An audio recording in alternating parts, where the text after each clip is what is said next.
So we have June with us today. And June, can you tell us what organization you're with and how you got started with them and what you do there and all those wonderful things?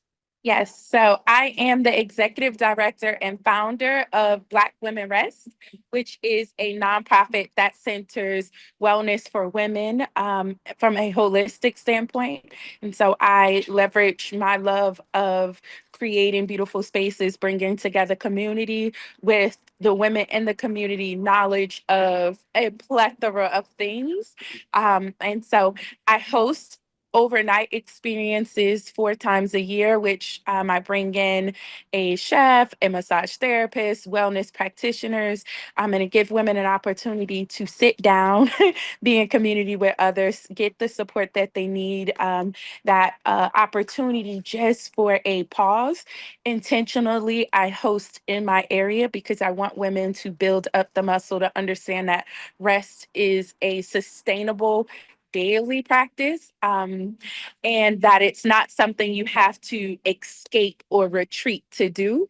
You can have rest every day. Um, Outside of doing the rest experiences, I host monthly sessions that are around different topics that allow us to be in community, to heal, to learn from each other, and have an opportunity just for some joy.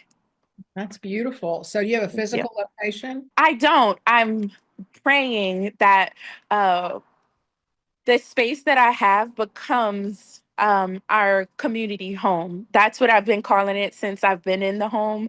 But my vision is to see that house turn into pretty much a clubhouse for offerings. I host out of my home quite often, but the plan is to convert it to just a community home for folks like Tiwan if she does not have a studio and she wants to do her art there or host a gathering there. um, Instead of coming to the coffee shop, or in addition to coming to the coffee shop, you have a meeting, come be at the home. If you need an opportunity to get some work done or just to simply rest, here's our community home for that. That's beautiful. Thank So you. how long have you been involved? What are your modalities for wellness? I think you do sound, is that correct?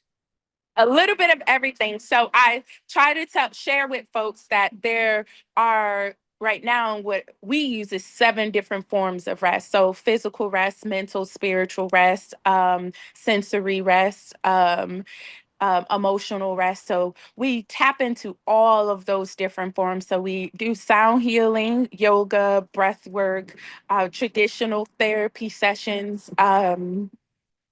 Body movement. So walking, we have walking groups. We do a little bit of everything, art therapy. I offer up different things because our collective comprises of women from the age 18 to right now 72.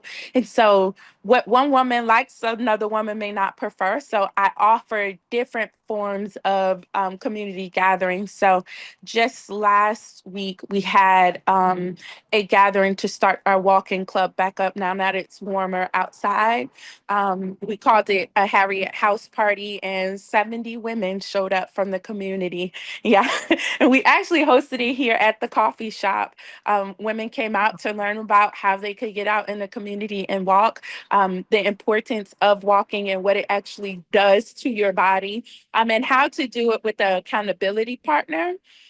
This Friday, we're hosting our fourth series workshop in this series called Steeped in Wellness, which is we have 2 women in our collective who are master herbalists, and they have been showing us how to blend different herbs together to support our bodies. So this Friday we'll have 4 different tea blends that the women will make that focuses on the nervous system. Next week, we're moving into our what Tiwana has written up for us, our Black Girls Breathing community healing sessions, where we'll have a different mental health therapist so that if a woman wants to have therapy, she can kind of see here are a few therapists in our areas, along with myself as a yoga and breathwork instructor. Mhm. We'll move through this book that discusses different things like chronic stress, how to make friends after a certain age, the importance of breath work. So we'll do those Wednesdays. We will have conversation. We'll learn a little bit of breath work. We'll do some journaling, and we'll have a mental health therapist there to kind of guide us and facilitate these sessions for us. Wow, I'm very impressed with all your community collaboration. That's impressive. That's pretty much what we do. We leverage. I love to decorate and host, like because I'm a military spouse. My friends usually aren't near, and so I have to build community every time we move. And so I've always done this in some capacity. And a few years ago, my friends were like, "June, more women need to experience this outside of just your circle. What about having something for everyone?" And so it's taken me some time to really get to my why and what it is that I do. And that came from losing some of the women in my life. I have always had older women as my friends. And so everyone laughs because I call Miss Sharon, she's 72. Actually, she'll turn 72 April 9th. She is my best friend. I met her 2 years ago, right before she retired. And I had just came on board at the community college. And instantly we clicked over the fact that our cars were still newer cars, but they had a lot of miles on them because we enjoy driving and we love to thrift. So during lunch breaks, we would go thrifting. And she just has become a wonderful person. And so, like, our collective is just of plenty of people who have passions. As we know, we got to work. So sometimes those passions like just sit to the side. Because we have to work and we lose that in us. And so I offer those opportunities. Like if I notice you have on that beautiful necklace and you tell me, I made this and I love making necklaces, but I spend too much time sitting behind my computer working.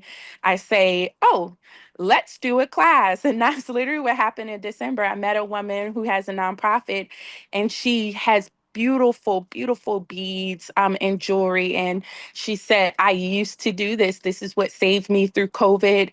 I have a whole closet of beads, but because we're back to work, I don't get to explore that enough. So I came up with beading and boundaries.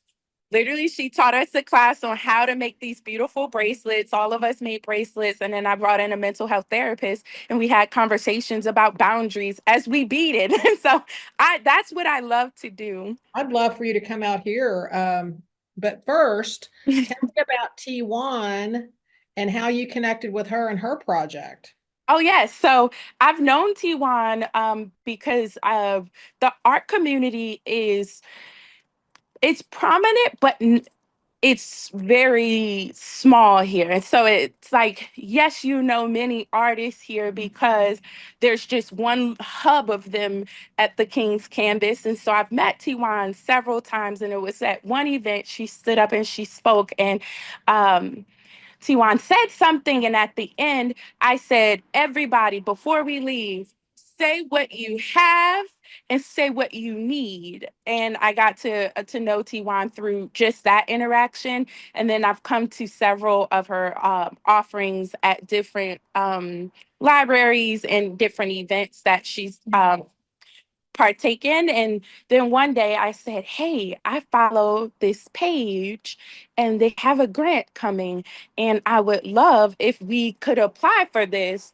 And immediately she came back with this brilliant idea. And I was like, even if we don't get this money, we're doing it. So yeah, that is pretty much how it happened. I saw the page and I saw the grant and I said, "Hey, I think we could do something pretty amazing. Let me know if you what you come up with, and whatever it is, we're gonna make it happen." And when she came back with what she had, I said, "We're gonna do this. We're gonna do it." So So tell me about what she had that got you all excited. her digital art just in general. I've gone to many of her workshops where she teaches you different things, but the digital art aspect and live storytelling. Not a lot of people can do that. And I've seen her do it. And I'm like, this is amazing. And to know that, like, just her experiences in her life and the connections we've already made, seeing how brilliant that was, just like, we don't always have, pretty much, she will be a fly on the wall. Mhm. In some ways, just cataloging what it is that we discuss.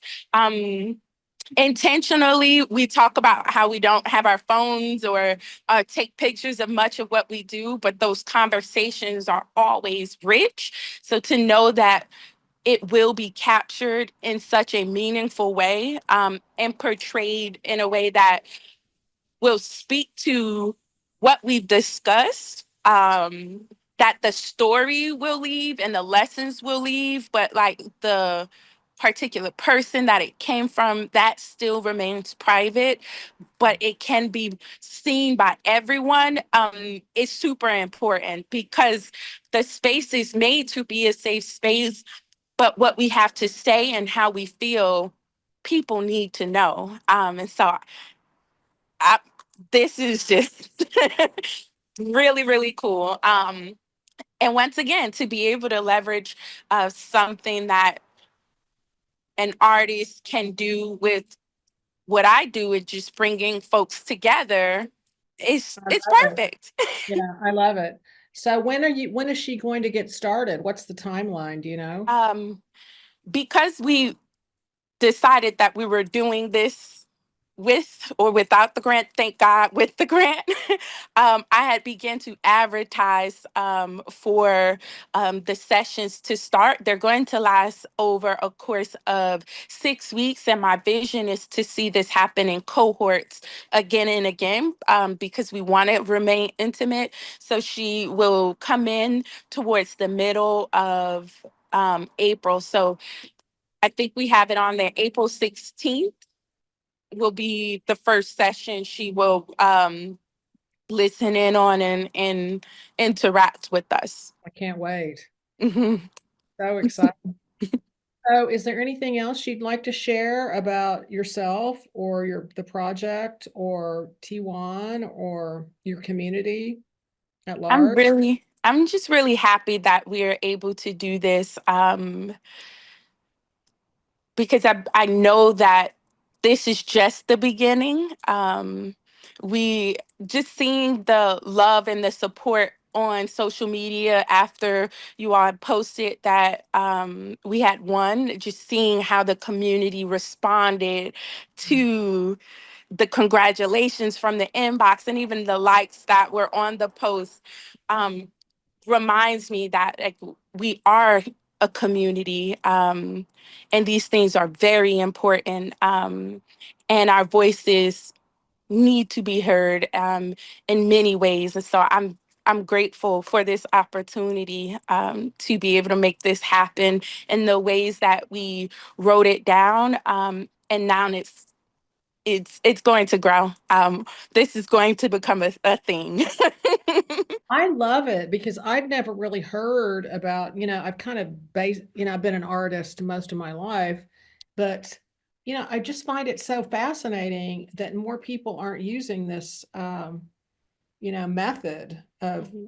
communication and creating art out of a discussion. It's just, Brilliant. yeah, it is. Because most artists, as myself, in work from internal stuff. We Mhm. process our own internal stuff. So having a group discussion and having an artist interpret that and putting it into a creative forum is just really cool. And then she said she was going to make products out of it. Yes. And that's exciting too, because I'm a thrifter. I grew up working on an urban farm. My bachelor's and my master's degree is in science. And so I'm very particular about what I buy, and what I give others. And now, as a nonprofit, what I might sell. And so I have not done a lot of merchandise because I want it to be very intentional. I don't want it to be something that's tossed off to the side. So to know that what will be produced will be something that is like that is from our nonprofit. That is something that we all took part in creating because of the stories and then the art and just the overall process. It's yeah. I'm going to interject something here. We're working with a lady that's in South Texas, and she's doing an upcycle, recycle fashion show where she goes Mm. into thrift stores and does sustainable fashion. And she's hired about 4 or 5 designers.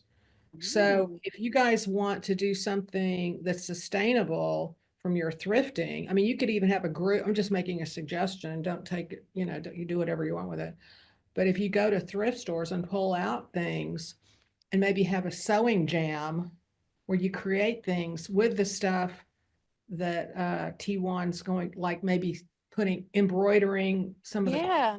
stuff on them, or maybe making patches or something that's sustainable that people would value more than just buying a t-shirt on. Mhm. Mhm.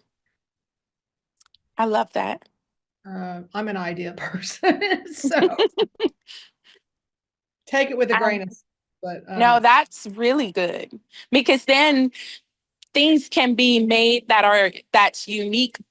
Not yeah. everything will be the same. There's no way to make the same product again because you're going Right. to be using. Oh, one I love that. one of a kind, and then Yes, you could say one of a kind, I um love that. inspired by this group talk, and this was what the subject was about. And so I love that. I'm going to write that down. it's such a pleasure to meet you. And it was so good to meet you as well.